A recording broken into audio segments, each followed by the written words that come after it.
I'm going to let Deb do it, but Justin is coming on last minute. I appreciate that. We were scheduled to have Dak Prescott here, but he got hurt, so he couldn't make it.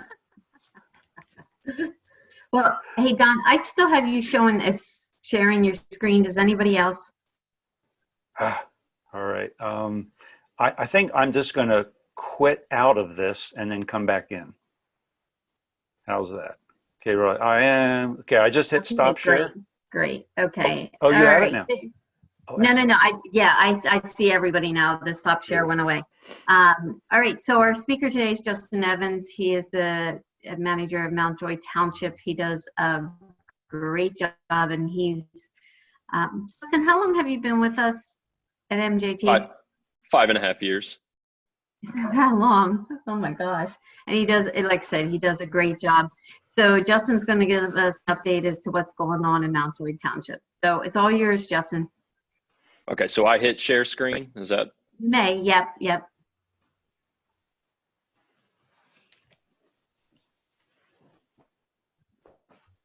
How are we looking? Okay.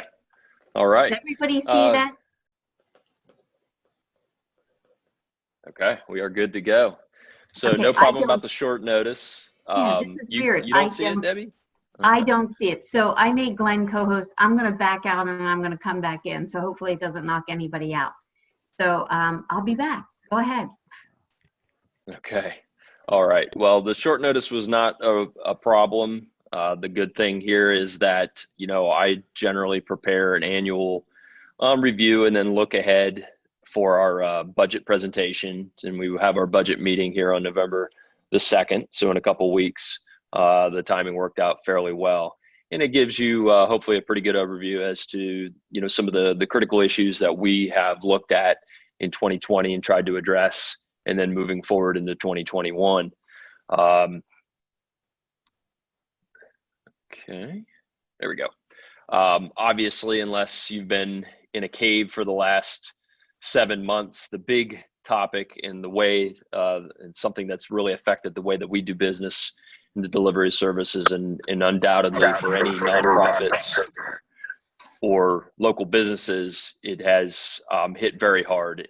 But for us, the key thing that we've tried to do with balancing, the safety of our staff has been, maintaining accessibility for our citizens to be able to do what they need to do with us. The major challenge at first was the uncertainty of, what is the proper thing to do to maintain an open office for public to come in. Once we got through that initial period, we reopened to the public after about 6 weeks closed to the public with staff in the office. And we were really blown away, given a lot of what you see, whether it's on the news or in the media, of people being very confrontational about, being requested to wear a mask.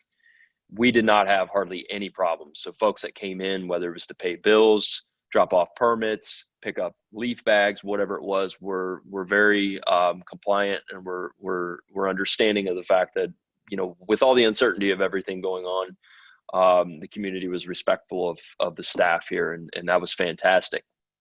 But moving beyond that, now we're looking at difference in occupancy. So we're looking to go back to public meetings being in the virtual world. So just like you are here today with the, your Rotary meeting, we're probably going to go back to restricting the public to the public meetings, but offering things via Zoom or call in. It's very unfortunate. It makes it a large challenge to be able to have that face-to-face with the members of the public that may have an issue or want to be able to participate.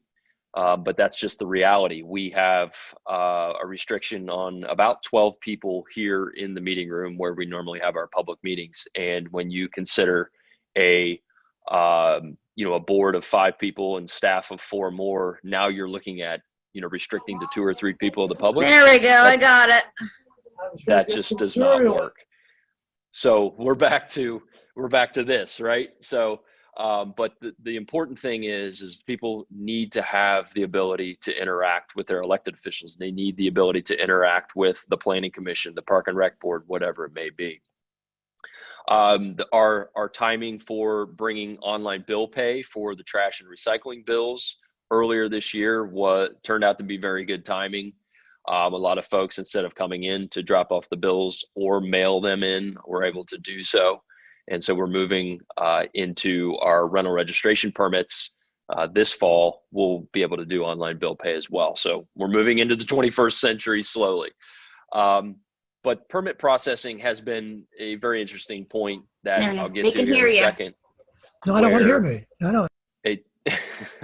A ton of construction activity has been taking place in our area. So to be able to keep a good quick cycle of turnaround for people that have projects or new homes or whatever it may be, that's been an emphasis of the township, and I think we've been able to deliver given some of the constraints that we've worked through. Like I said, how to mute and unmute it. The permit activity is pretty much directly tied to two different things. One is our area population has been steadily rising over the last few years and has seen a very big spike. So new housing starts and things of that nature are outpacing last year, outpacing the year before that, despite COVID, despite all of the constraints with building material shortages. We continue to see new houses being constructed in our population. That also poses a major challenge for two different aspects. One is land use policy, growth management, and school district. So the implications on perhaps a greater pace of new students in the school district is also something that we have to reconcile. We plan on updating our regional comprehensive plan next year, probably a 2-year process. That's a 10-year cycle. And that comprehensive plan is regional with Elizabethtown Borough, West Donegal Township, Conoy Township, and the Elizabethtown Area School District. So it is one of those things that we need to make sure that we refresh. And when you go back and look at the comprehensive plan that was adopted in 2010, it foresaw a lot of growth and things of that nature. But at the same time, I don't think it accurately reflects some of the transportation issues, some of the technology, and also the pace at which people have moved into the area. So we need to be able to refresh that here and to take a different look at how and where we have new development. When it comes to park and recreation, the accessibility to open space, my comment there, the accessibility to open space is important now more so than ever. When it was March and April and May, and we're into this, the quarantine and people pretty much being confined to their home and their local radius, we saw even more and more demand for open space and people being able to get outside as the spring came here locally. Now that we've moved 3.5 years ago, we moved out here to the Fairview Elementary School. We're right next door to one of our 3 parks. There was undoubtedly a big demand for people just being able to get outdoors, just being able to take a walk, things like that. They weren't going on vacation, so they needed a place to be able to do that. You see a picture here of our newest of the 3 township parks. That's Old Trolley Line Park on Beverly Road. We have essentially completed phase 1 of that, being the construction of a walking trail system, 2 ball fields and a multi-purpose field, as well as a trailhead connection on the bottom right-hand corner of the image. That's the trailhead connection to the Conewago Recreation Trail, which gets a ton of use. That's a county park, but we partnered with the county to be able to try to provide a safe place for people to park. Bicyclists, walkers, even equestrian users can park there and have a short walk to the trail. We are in the process of renewing our commitment to GEARS regionally, which is the Greater Elizabethtown Area Recreation and Community Service organization. We are renewing with a 5-year agreement with our partners, the Elizabethtown Borough and West Donegal Township. Let's see.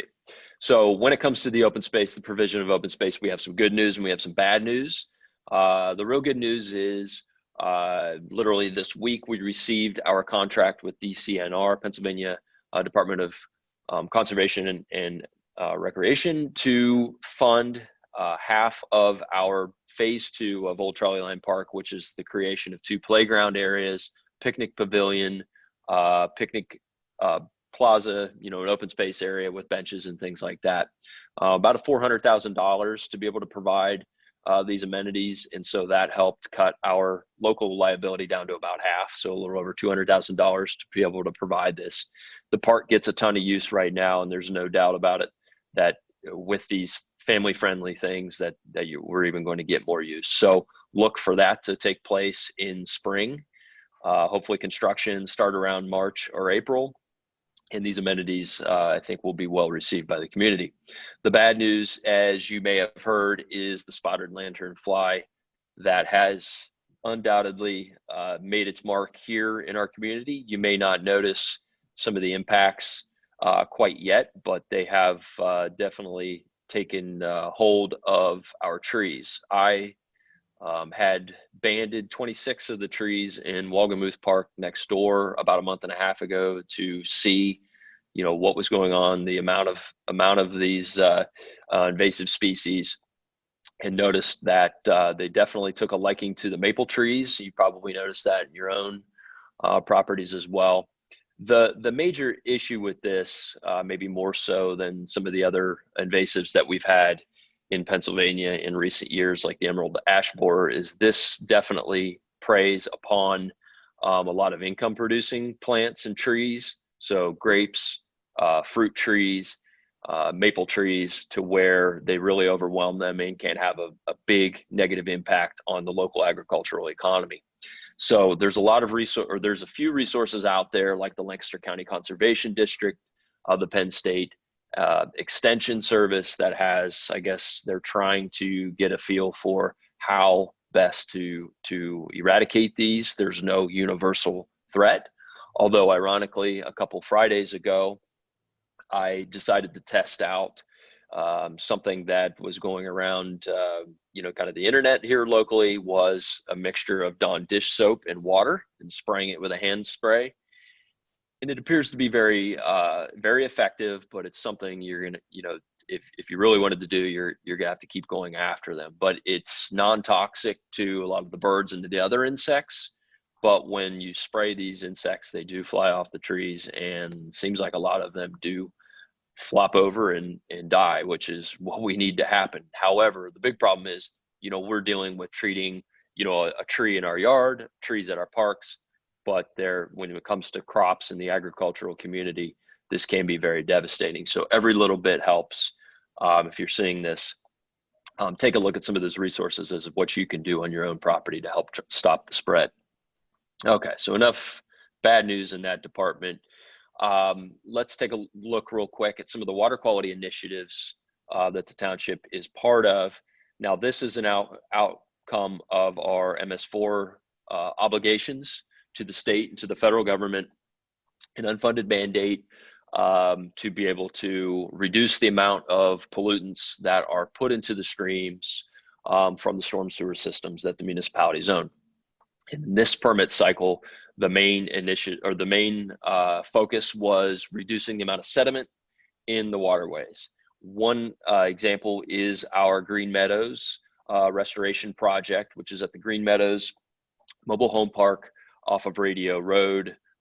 This affects the main stem of the Conoy Creek, and the idea is to do a stream bank restoration to cut down on the amount of sediment that is being washed out of the stream banks and into the waterways down to the Susquehanna and out to the bay.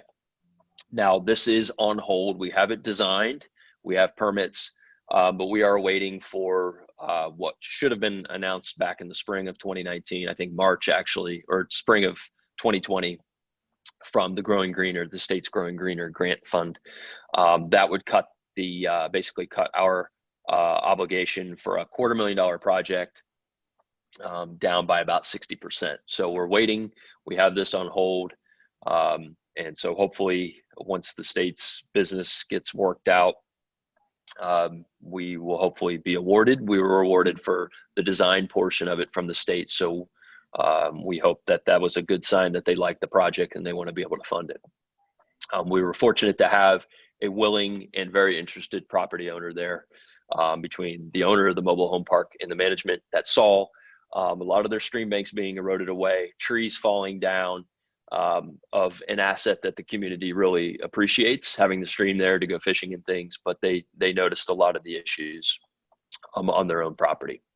To extend that even further, you'll see that our requirements as a township for this current permit cycle is to reduce just over 75,000 pounds of sediment per year from our local waterways. Now, the requirement is to break that down by watershed. You see that there. In our planned improvements, you see the Green Meadows project would reduce just about 50,000 pounds per year from the Kenoi Creek itself, which is a big step and is a major jump towards our requirement. But one thing that we're really thrilled to participate in is partnering with Londonderry Township in Dauphin County, whom we share the Kenoi Creek with. And even though that's one of our smallest liability watersheds, this project, which is a 3-phase project that they've envisioned to be about a 10 to 20 year type of project, I guess, just our half of phase 1 could reduce over 10 or 200,000 pounds per year out of the Conewago Creek itself. So that's a huge milestone, multi-million-dollar project. But our financial contribution, along with Londonderry's financial contribution, would be a fraction of that because of the amount of grant funding and outside agency funding that we've been able to procure. So again, even though whether it's local money or state money or federal money, it's all a public obligation. But we're fortunate to have the opportunity to shift a lot of that burden from the local taxpayer, it's from the state and federal funding.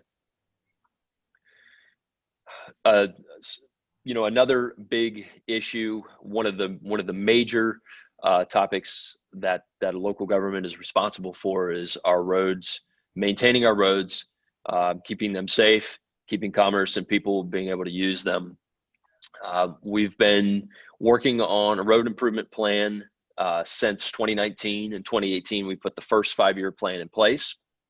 And this year we have updated that 5-year plan for consideration by the Board of Supervisors for the period of 2021 to 25. Over the last couple of years, we've made some significant headway with reconstructing over 2 miles of township roads, widening some of our smallest roads in the rural areas from 18, 19 feet to 20, 21, or even 22 feet based on traffic volumes. That's almost 1.5 miles of that widening, and then nearly 4.5 miles of resurfacing of some of our worst roadways. Now, that said, that's just the tip of the iceberg of our 66 miles of township roads. So our planning for this upcoming 5-year period, hopefully we're winding down on the amount of roads that need to be fully reconstructed, about 1.25 miles of reclamation and widening of those roads, another 8.5 miles projected over this 5-year period to be widened, and then almost 9 miles, including those that are going to be widened, to be resurfaced altogether. Now, you look at some of those numbers on the table, and we're talking millions and millions of dollars, but that is a significant part of our budget because that is a significant obligation of the municipality to its citizens and businesses. Now, between roads and public safety, such as police, fire, EMS, you're talking about a major chunk, the vast majority of the township's budget. So when we look at where this is for the upcoming 5-year period, you see some of the dashed lines are the proposed projects, including finishing up the total reconstruction of Harvest Road, which we were able to get about 60% of Harvest Road reconstructed here within the last month. We just did a walkthrough yesterday with the contractor on the job they had done, and we will put out the second phase to bid for that. That's probably one of the largest projects that we've undertaken as a township. It's a very long road and it was in extremely poor shape. So that's one of those that that goes with Prospect Road, North Plum Street, part of Beverly Road that we've reconstructed over the last few years. Some of the worst, roads that the township owns, and it's no fault necessarily to the fact that it was just, roads built on an inadequate base, but that's because they're 60, 70, 80 years old. So we're going back and getting some of those retrofitted for hopefully decades to come. But you will see those red lines on the map are also roads that are in bad shape that are unprogrammed. Doesn't mean that we're neglecting them. It just means that you can only fit so much in for a 5-year period. I imagine that those will be on the forefront of the 5-year period following that. So you can probably gauge that, even though COVID's been a significant issue, we're projecting revenues to be down maybe up to 10% next year. We still have a fair amount coming in to take care of some of these obligations. So when it comes to public safety, roads, and then, some of the mandates that we're under with the water quality, it definitely, we're tight, but undoubtedly the idea of being able to plan for what we're going to do with this gives us a pretty good outlook ahead. And when it came to roads, we had to adjust. We had to adjust what we were doing this year. We had to adjust what we're doing next year. We had to adjust what we're doing in 22.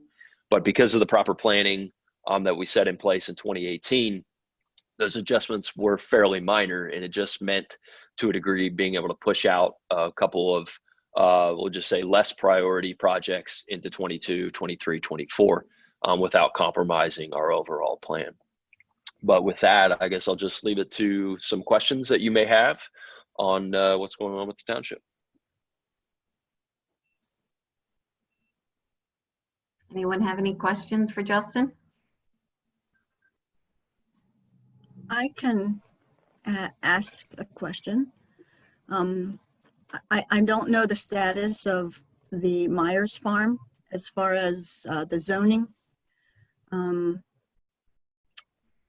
I'm concerned about when it becomes residential, that the development streets are nice and wide with curbs, sidewalks, but the connecting street, Campus Road, can't handle the volume now. And Campus Road has to be widened and made safer for pedestrian and biking. Okay, so certainly where we are on that, yeah. So the width is, like you said, more of a, providing those non-vehicular users a safer travel. So whether it's an off-street path or sidewalk with a shoulder for bicyclists, that's definitely a big concern. There's no doubt about that. So you talk about retrofitting a long road like Campus Road on the existing, residential properties is an expensive and big task when it comes to acquiring additional right-of-way. Doesn't mean it doesn't need to be taken care of, as much as, a lot of our dollars are going into repairing a major backlog of roads. Now, when new development comes in, regardless of the Meyer Farm issue, when new development comes in, they are required to improve the frontage of, in this case, Campus Road, with the whether it's sidewalk, an off-street path, drainage, things like that. But the cost of going back in and adding, sidewalk or a path to Campus Road, we have not fully evaluated to put into a budget. I think it is something that needs to be considered, though. I wouldn't disagree there.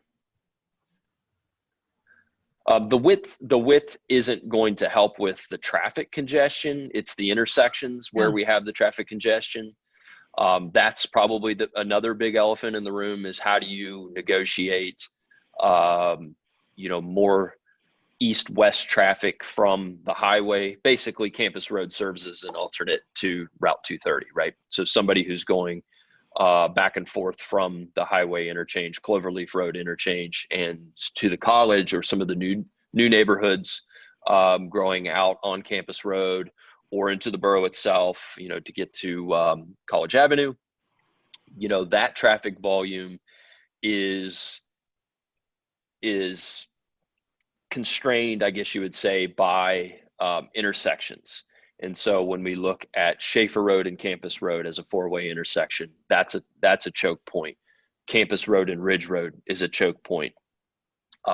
Those challenges have to come or have to be solved by either providing alternative roads around those intersections or alternatives to the traffic patterns so you can turn them into a two-way intersection, or maybe even something as I don't want to say innovative because we're seeing more and more of them, but say maybe even like a roundabout type of four-way intersection to where you can have the free flow of traffic without bringing it to a four-way stop.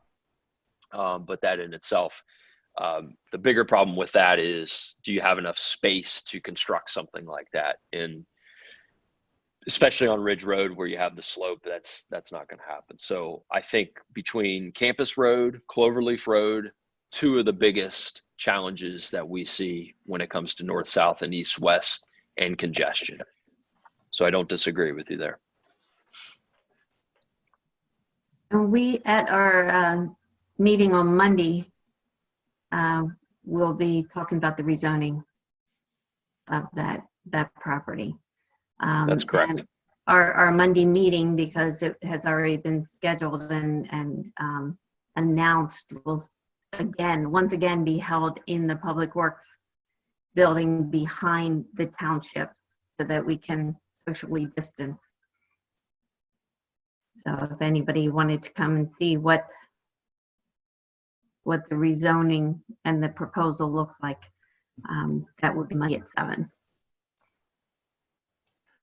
Justin, are there any areas that we can actually view the spotted lanternfly damage? Hopefully there's none, but just so we know what we're talking about and what we're fighting.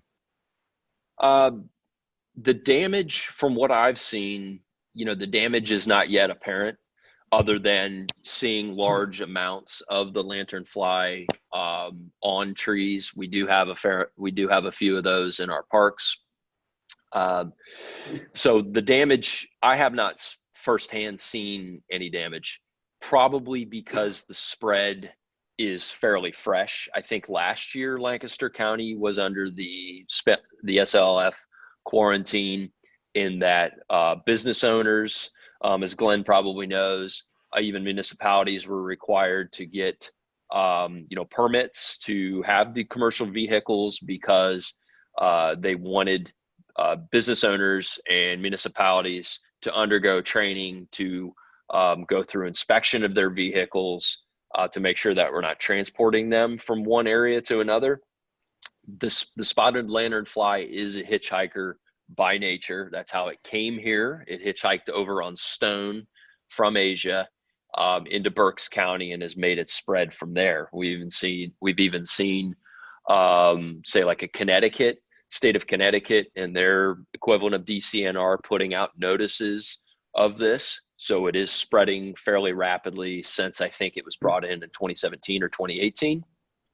So we haven't seen the death, I guess you would say, of crops or trees yet, but the spread is very significant. So find a maple tree, you will most likely see these on there. They've been, from what I've seen here locally, actually this picture here on the last frame, that is a large maple tree that was probably planted there when Fairview was constructed. That is a very large maple tree as far as the trunk is, and they were really infested. They had really infested that tree. And so when I banded it, noticed basically there was a ton of these hundreds of the lanternflies at the base of the tree, even in the mulch below the tree, kind of making their parade up as they want to get up into the limbs and lay their eggs. They tap into through the bark. In this case, I guess they're going after the sap, the sap, and that's what they feast off, the sweet plants or fruit producing plants. So you'll see them. You may see what looks like kind of like if you took a putty knife or a butter knife and smeared some peanut butter on the tree. Those are the egg masses, and that is kind of like this protective covering that will protect them from the winter elements, from what we understand.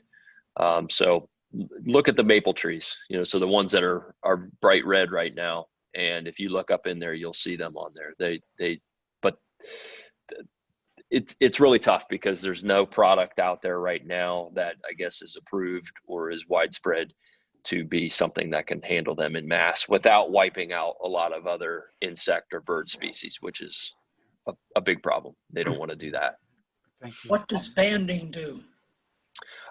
It's somewhat of an ineffective treatment, but it is one where you basically take this wide fly tape and you wrap it around the tree, and you can pin it to the tree, and it's really sticky, and it just tries to catch them as they go up the tree. So they walk up the tree, they do fly, they jump, but for the most part they just try to walk up the tree, and it's an attempt to try to catch them before they get up into the limbs and lay the eggs.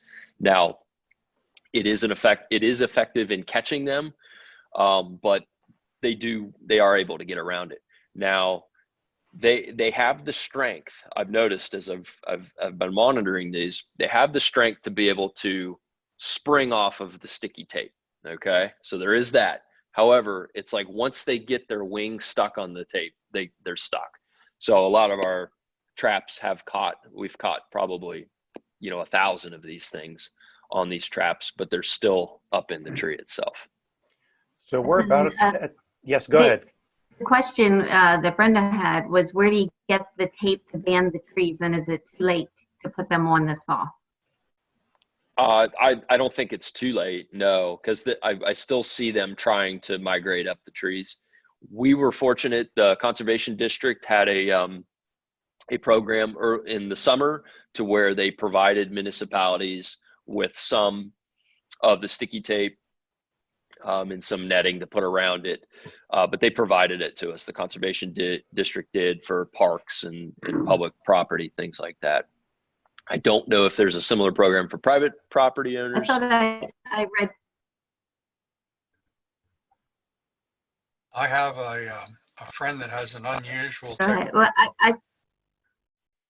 Well, Debbie, you're cutting out. Sorry.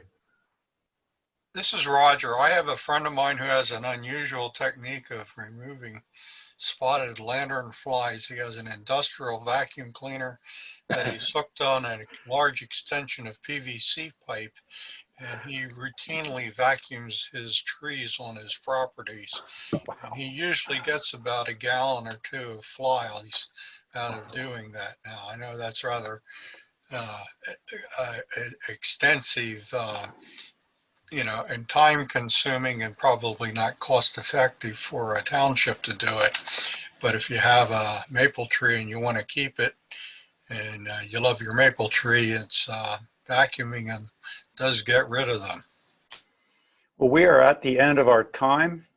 We really thank you, Justin, for being here. We're very fortunate to have the green space and the recreation areas that you guys are managing, and thank you so much for developing those. And we really appreciate the update that you gave us. And I hope everybody has gained a lot of insight from him. And any other input, I'm sure maybe Justin would be willing to stick around if you're willing, and that would be awesome. And everybody have a great rest of your weekend. And this meeting's adjourned. great. Thanks, Justin. See you Thanks a later. lot, Justin. Thanks to the Rotary as well. I should have mentioned that when I was talking about trolley line for the tree planting. We did lose some, and we plan on replanting Oh, yeah. after the playgrounds are constructed, some of the trees that we lost there. So thanks again to the Rotary. Our pleasure. Thank you again. And Logan, if you're still on. Yeah, Okay, I see that. We can talk offline about that. sure. If you're, for joining a commission, you're more than welcome to shoot me an email or even Justin. Definitely. Because we do fill those appointments at the end of the year for the beginning of next year. Awesome. All right. I will be in touch. Okay. So Thanks, good to guys. see Stanley. Hello, Stanley. Claire, you're going to get an email from me about someone who's willing to deliver an invocation. So look for that, please. All right, and Stanley, I did try to unmute There you go. There you go. It's You're unmuted. I'm here. Good to see you, How Deb. are you, Stan? I'm here. It took us a while to get on, but we got on. A little late, but You have to thank my You made granddaughter, Savannah. Thank you, Savannah. yep. And Savannah, it's the same link every week. So just use the email that I sent last night or yesterday, Okay. and just use that same one if I don't update it. But are you okay with doing that? Yeah, as long as I'm not working, I don't mind. I work a lot of night shifts, so I don't always get to bed till a little late. But Hi, Don. She got called in late last night to work. Okay. So it's been a rough day. Yeah. Yeah. All right. as much as I can get them on, I'll get them on. Or even write out the directions for him to, follow Yeah. step by step if it's helpful. But so great to see you. Hopefully we'll be in person before you know it. Okay. Thanks for your help, Don. Absolutely. You bet. Take care, everybody. Yep. All right, bye, guys. Bye-bye. Happy weekend. Thanks again, Justin. Thank you, Justin. Thank you. Have a good weekend. So what do I do now? It'll just end. I'm gonna knock you off. There we go.